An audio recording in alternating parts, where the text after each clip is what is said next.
बहुत से पुरुष चाहते हैं कि महिलाएं ओरल करें, लेकिन उन्हें इसे करने में बहुत ज़्यादा प्रॉब्लम आती है, बहुत ज़्यादा तकलीफ रहती है या हाइजीन के इश्यूज नहीं रहते।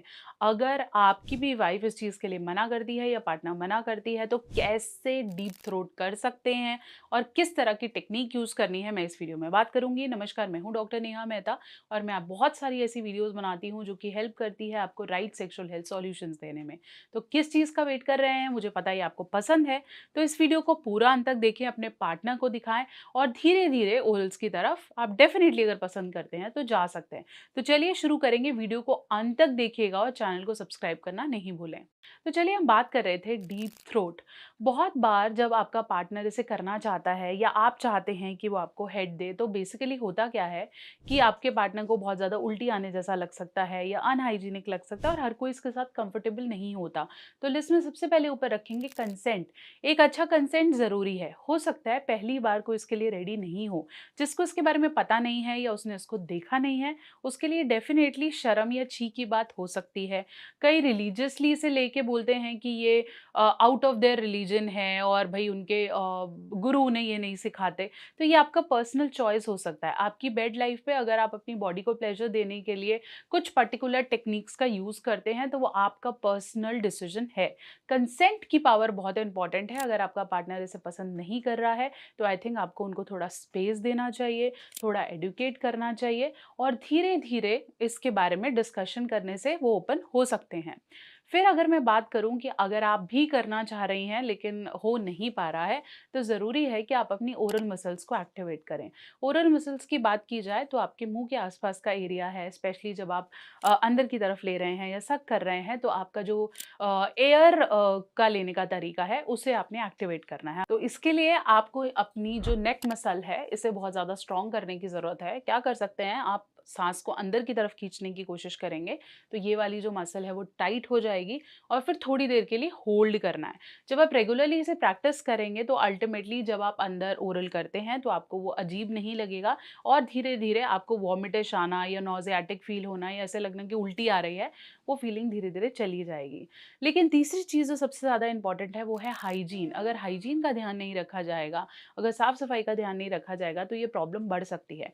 बेसिकली द ओनली रीज़न कि ओरल को बढ़ावा नहीं दिया जाता या उसके बारे में बात नहीं की जाती है, कोई कंफर्टेबल इसलिए नहीं होता क्योंकि हाइजीन स्मेल सबसे बड़ा इशू है। तो बहुत बार मेल्स को ऐसा, फीमेल फिर भी थोड़ी सी कॉन्शियस है, मेल को लगता है कि ज़रूरत नहीं है to remove the hairs down there, या फिर साफ सफाई करने की ज़रूरत नहीं है या वहाँ की ग्रूमिंग करने की ज़रूरत नहीं है, which is the biggest myth. ऐसा होना नहीं चाहिए, क्योंकि अगर आप नीचे हाइजीन का ध्यान नहीं रख रहे, स्पेशली आप हेयर्स वहाँ के रिमूव नहीं कर रहे हो या वहाँ नीचे स्मेल आ रही है या किसी तरह के क्लॉग्स, पोर्स हैं, दाने हैं, तो वो डेफिनेटली आपके पार्टनर को आपसे रिपेल करते हैं। स्पेशली जब आप बात करें कि ओरल करने की, तो डेफिनेटली उन्हें इन्फेक्शंस होने के चांसेस बढ़ जाएंगे। इसलिए अपने नीचे का हाइजीन आपको मैक्सिमम मेंटेन रखना है।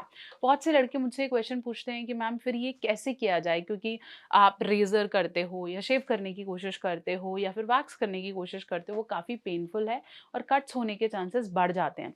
इसलिए हम हमेशा रेकमेंड करते हैं अपने सभी मेल्स को कि अगर आप नीचे का हाइजीन देख रहे हो, तो इंटीमेट क्रीम्स यूज़ करो जो कि हेयर रिमूवल के लिए बनी हुई हैं। कुछ ऐसी क्रीम्स हैं जिनका पर्पस ही इंटीमेट एरिया, मतलब आपके जनन अंगों के हेयर रिमूवल के लिए है। इसमें से अगर मैं बेस्ट रिकमेंडेशन की बात करूँ तो है नाम्या हेयर रिमूवल क्रीम। ये क्रीम में विटामिन सी है जो कि हेल्प करेगा आपको, वापस इस तरह से बुरे बाल नहीं आएंगे और फिर हाइजीन को भी मेंटेन रखता है। प्लस कोई पेन की फीलिंग नहीं है, कोई इन्फेक्शन की फीलिंग नहीं है, तो डेफिनेटली जो इरिटेशन रहती है उससे भी बचाव है। मेल्स के लिए बी इट योर बॉल्स और अराउंड एरिया, आप हाइजीन अगर ओरल में इंटरेस्टेड हैं तो हेयर रिमूवल पे डेफिनेटली ध्यान दें। लिंक मैं आपको दे देती हूँ डिस्क्रिप्शन बॉक्स में। अब हम बात करेंगे कि जब आपको लगे कि धीरे-धीरे आपका पार्टनर ओके हो रहा है और आप अपने हाइजीन का भी ध्यान रख रहे हैं, तो नेक्स्ट स्टेप आता है कि अगर वीर्य मुँह पे गिर जाए या फिर अंदर चला जाए, तो उससे क्या प्रेगनेंसी हो सकती है? नहीं, इससे प्रेगनेंसी नहीं होती, क्योंकि अगर वीर्य आपके डाइजेस्टिव ट्रैक्ट में, मतलब पेट या इस तरफ जा रहा है, तो उससे इन्फेक्शन होने के चांसेस नहीं होते और प्रेगनेंसी के तो डेफिनेटली नहीं। लेकिन अगर आपको ये चीज़ पसंद नहीं है और आप इसे लाइक नहीं करती हैं, तो definitely you could say no.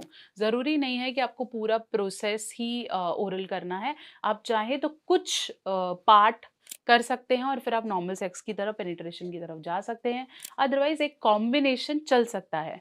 Deep throat या ओरल, ये आपकी अपनी इंटेंसिटी की बात है। कई लोगों को बहुत ज़्यादा अंदर ज़रूरत है, कई लोगों को नहीं है। तो डूइंग इट इज़ ओके, लेकिन अगर जहाँ आपको कंफर्टेबल नहीं लग रहा है, वहाँ पे बाउंड्री क्रिएट करी जा सकती है। और धक्के से और बिना कंसेंट के करना इज़ एब्सोल्यूटली नॉट गुड। इसलिए अपने पार्टनर से कम्युनिकेशंस करें और जिस भी तरीके का आप एन्जॉय करते हैं, उससे ज़्यादा फ़ेवर करें। नई-नई चीज़ें तब तक ट्राई ना करें जब तक आप दोनों इसके लिए कंफर्टेबल नहीं होते। नाम है हेयर रिमूवल क्रीम का, लिंक मैं आपको दे देती हूँ डिस्क्रिप्शन बॉक्स में। अगर आप चैनल पे नए हैं और ऐसी बहुत सारी और वीडियोज़ देखना चाहते हैं, तो इसे ज़रूर सब्सक्राइब करें। बने रहें, जुड़े रहें और आपका कोई डाउट है, कुछ पूछना चाहते हैं, तो उसे कमेंट सेक्शन में ज़रूर लिखें।